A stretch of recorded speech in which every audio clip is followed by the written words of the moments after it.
nous étions au paroxysme de la guerre. Il y avait la guerre, il y avait la rébellion. C'était post-génocide Tutsi au Rwanda en 1994. Au Burundi, il y avait la guerre civile. En RDC, il y avait une succession de rébellions en termes de violence. Il y avait des morts, il y avait des séparations de familles. Donc les femmes payaient un prix cher par rapport à tout ça. Mais c'est comme si tout ce qui s'est passé dans la région, on ne voyait pas le rôle de la femme en tant qu'actrice. Elle subissait des violences, subissait des conséquences, mais la voir vraiment dans des parties prenantes vis-à-vis du rétablissement de la paix, de s'impliquer dans la gouvernance, dans la recherche de la paix, on sentait qu'il y a une absence. Donc c'est à ce moment que les femmes ils ont vu, non, on ne peut pas rester dans un état d'être victime, mais on va être aussi des acteurs. Au cours de cette période, il y avait la préparation de la marche mondiale pour la paix. La marche des femmes qui a eu lieu en 2000 à New York, aux États-Unis. Et les femmes de la région voulaient aller marcher avec les femmes du monde pour la paix. Les collectifs étaient à 4. Il y avait Profane Twesehame au Rwanda, CAFOB au Burundi, CAFED et COFAS en République démocratique du Congo. Et là, c'était en 1999. Nous avons tenu une réunion régionale où nous avons essayé de mettre en commun les revendications des femmes du Rwanda, du Burundi et de l'RD Congo. Et avec ces revendications, nous avons eu des femmes, nos délégués qui sont partis à New York pour déposer nos revendications parce que nous avions fait un seul cahier de charges de la région. C'est au retour de la marche mondiale de New York que nous nous sommes rencontrés à Bujumbura. Et là, nous avons eu l'idée de constituer maintenant une concertation des collectifs maintenant des femmes pour la paix dans la région des Grands Lacs et à qui nous avons donné le nom de COCAFEMGL.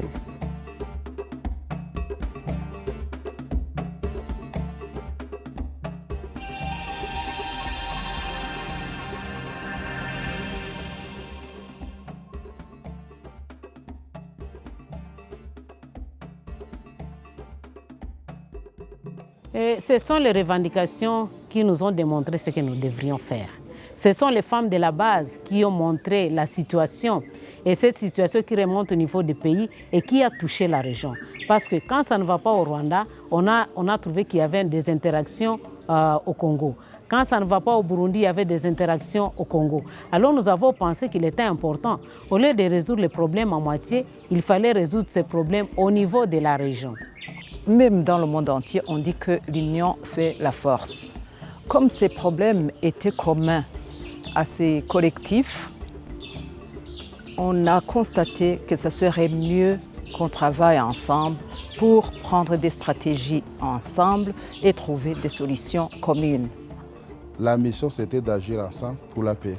Parce que la question qui préoccupait à cette période, c'était la paix, trouver la paix, travailler en paix, jouir le bienfait ou les intérêts plutôt de la paix.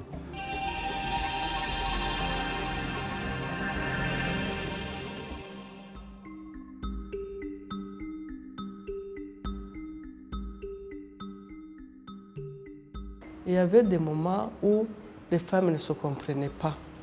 Même si on avait les mêmes objectifs, mais les femmes de la RDC voyaient d'abord, je suis de la RDC.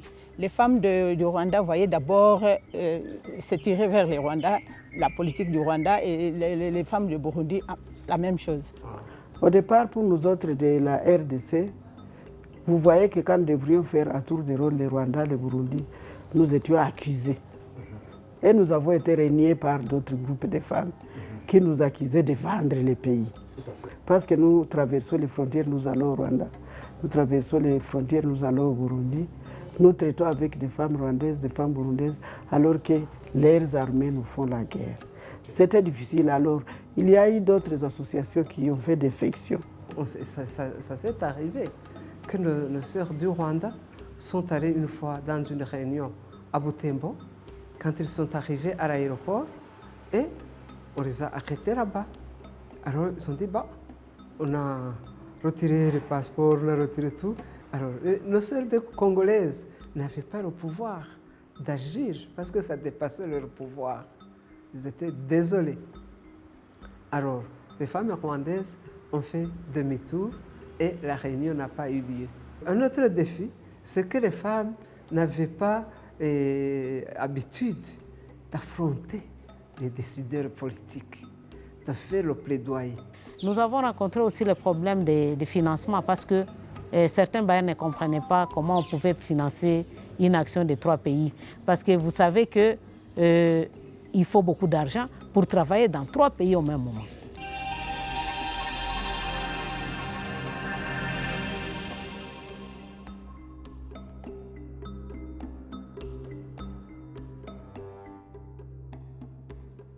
Les problèmes liés à la gouvernance ont été traités dans les statuts. On a mis sur pied les statuts qui nous régissent.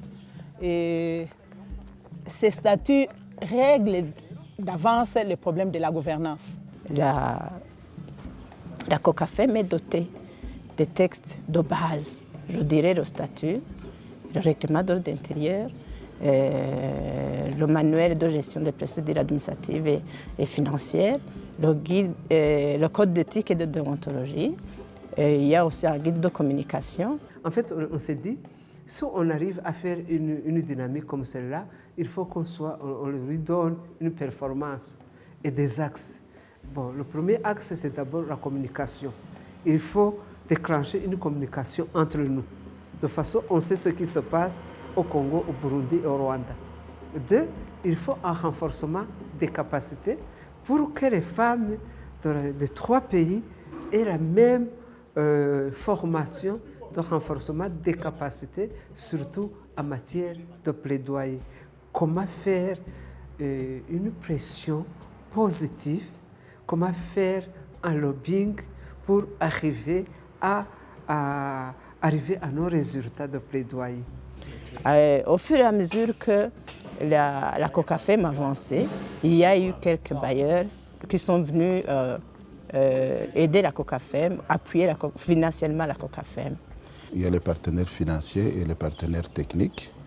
Entre autres, je dirais les partenaires financiers qui ont appuyé la COCAFEM. Il y a le gouvernement canadien qui a appuyé la COCAFEM depuis la création jusqu'à maintenant. Et nous a beaucoup aidé et nous portons nos remerciements au gouvernement canadien d'avoir accepté de continuer à appuyer financièrement les activités de la COCAFEM. Deuxièmement, il y a l'ONU Femmes qui a aussi appuyé la COCAFEM. Il y a 11-11, il y a la CARE internationale, il y a aussi la coopération suisse. Ce sont les partenaires financiers qui ont continué à appuyer la COCAFEM. Il y a aussi les gouvernements respectifs de nos 3 pays, ceux du Burundi, de la RDC, du Rwanda. De 2 aussi, il y a les partenaires au niveau régional et continental. Entre autres, il y a la conférence internationale pour la région des Grands Lacs, la CIRGL. Il y a aussi l'Union africaine, et en particulier le bureau de l'envoyé spécial Femmes et Paix et Sécurité et le département Femmes, Genre et Développement au niveau de l'Union africaine. Mais aussi il y a la CPGL, il y a aussi des initiatives qu'on est en train aussi d'amener par rapport à la SADC et à la communauté de l'Afrique de l'Est.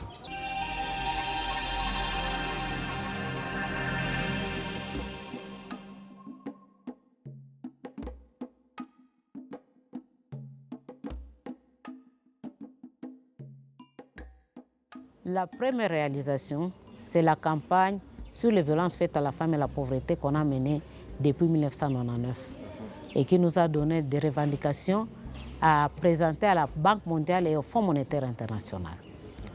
La deuxième réalisation, nous avons été même à la base de la création de l'initiative de Genève. Donc on nous a contactés pour adhérer à la création de l'initiative de Genève sur la paix.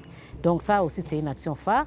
Nous avons été contactés, nous avons réalisé un atelier international sur la paix et la démilitarisation en 2004 avec les femmes. Et là, on s'est lancé dans une campagne contre les violences faites à la femme et surtout les violences sexuelles. Et là, nous avons eu comme résultat aujourd'hui, on parle de la tolérance zéro par rapport aux violences sexuelles faites à la femme. Et une autre image que nous avons fait, c'est de faire promener ce que nous avons appelé le flambeau de la paix dans les 3 pays. En tant que concertation régionale des femmes, la COCAFEMGEL a participé à la marche de la courte pointe pour la solidarité. Cette marche a commencé au Brésil, dans la ville de Sao Paulo.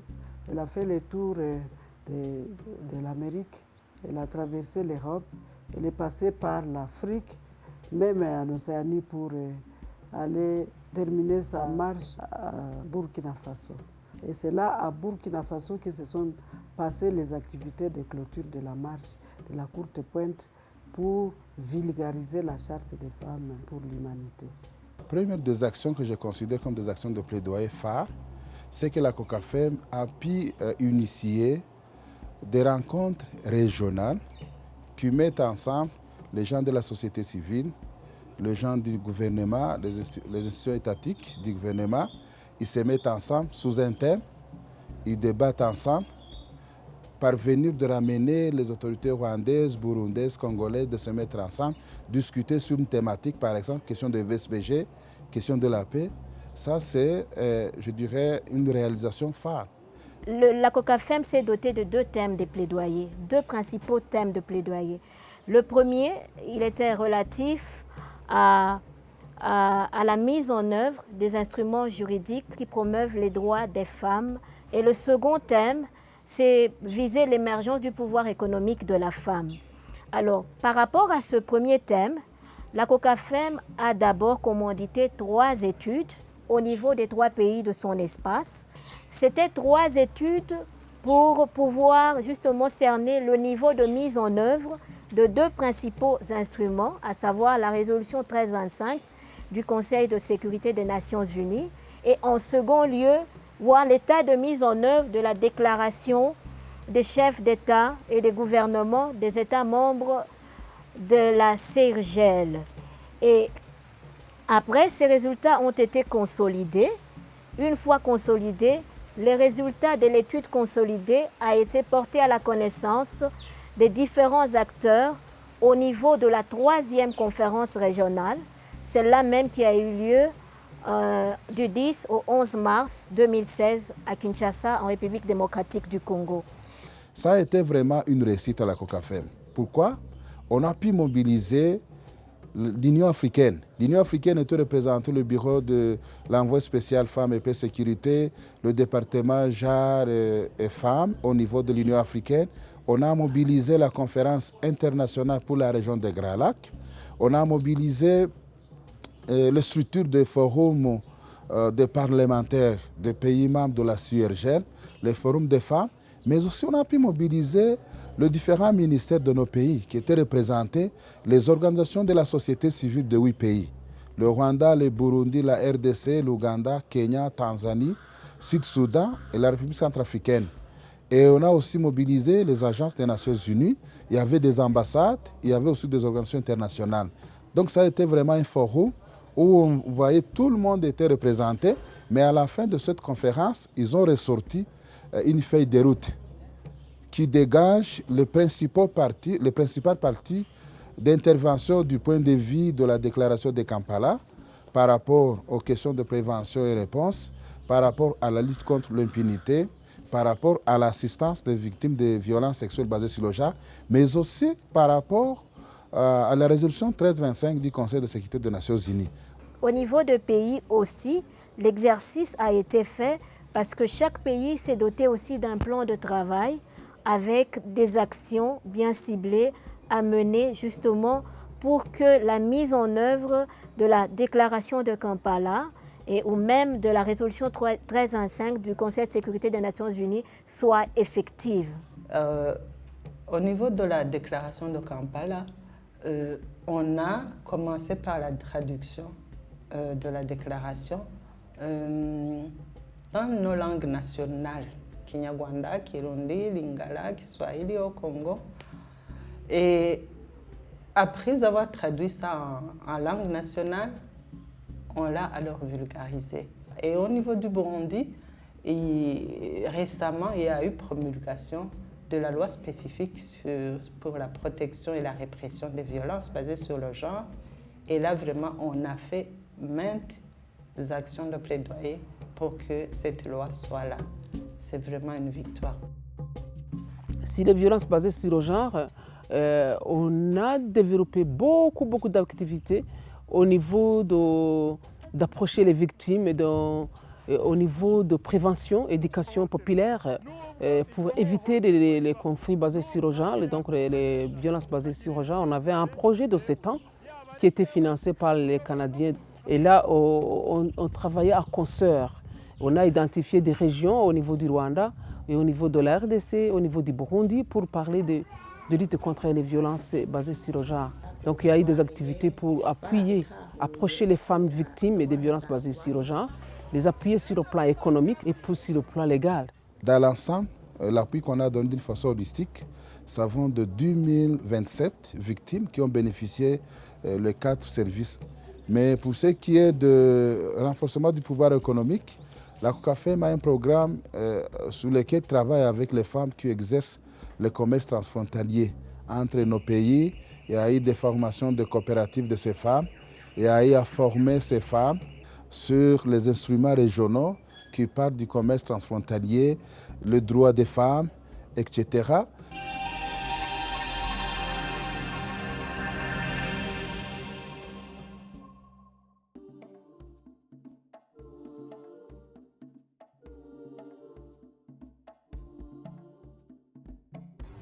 Alors, mon impression est très positive dans la mesure où ils sont en train de travailler sur une problématique très importante. Importante dans la mesure où nous sommes, qu'il s'agisse du Rwanda, du Burundi ou de la RDC, nous sommes tous des pays post-conflit où il y a eu beaucoup de violences sexuelles. Et cette dimension intervention en faveur des droits des victimes est restée généralement oubliée.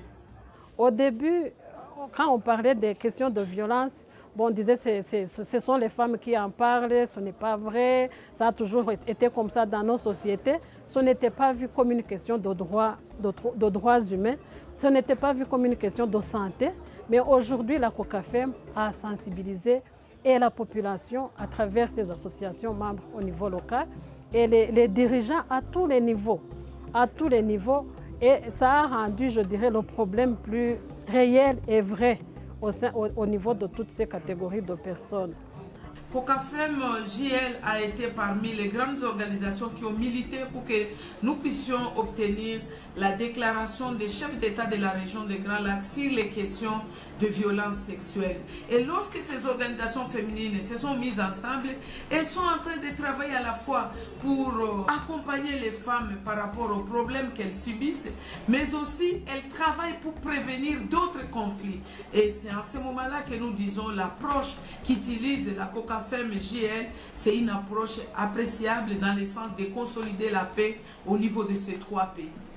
Aujourd'hui, nous considérons cette concertation comme étant plus pertinente que jamais dans le contexte de la région des Grands Lacs. La COCAFEM GL a une action mobilisatrice. Elle suscite le dialogue entre les États et la société civile des 3 pays de son champ d'action et plus largement aux côtés de la CIRGL et de l'Union africaine. Tout récemment, le CECI a décerné à la COCAFEM GL son prix Femmes en Action. Ce prix se veut une reconnaissance de l'engagement de la COCAFEM GL sur les droits des femmes dans la région des Grands Lacs. Une reconnaissance du travail, de l'engagement et de l'action de ses membres, des 11 collectifs qui sont ses membres, de son comité directeur et de son équipe du secrétariat exécutif.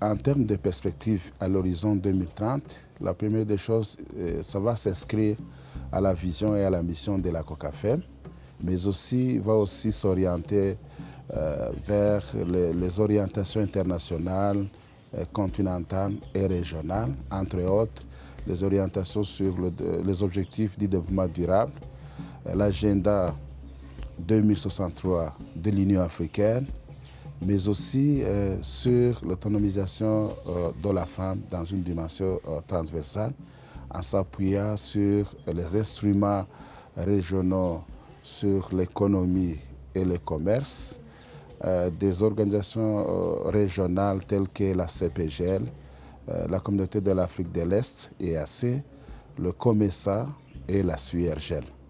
COCAFEM doit rester dans sa mission. Donc la lutte à ce que vraiment la femme participe dans la contribution de la paix. Donc ça c'est très important. Les femmes sont toujours encore un petit nombre dans la négociation. Mais il y a les femmes qui doivent donner des conseils. Il y a des femmes qui doivent participer à ce qu'il y ait de paix dans l'Afrique. Donc je mérite bien que je vois la COCAFEM participer au niveau de l'Afrique, au niveau des panafricanistes achevés.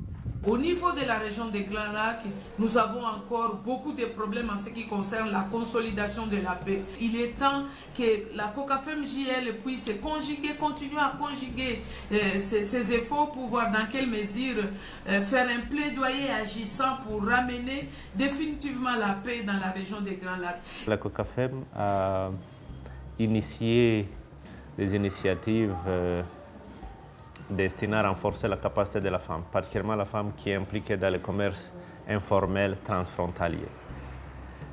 Mais j'imagine que les efforts fournis sont insuffisants à ces points.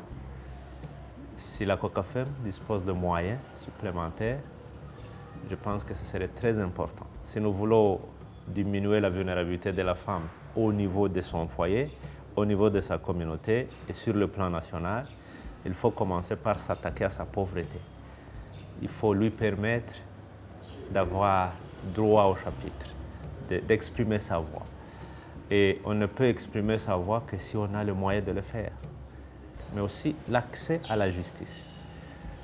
Pour moi, elle est indissociable des droits humains.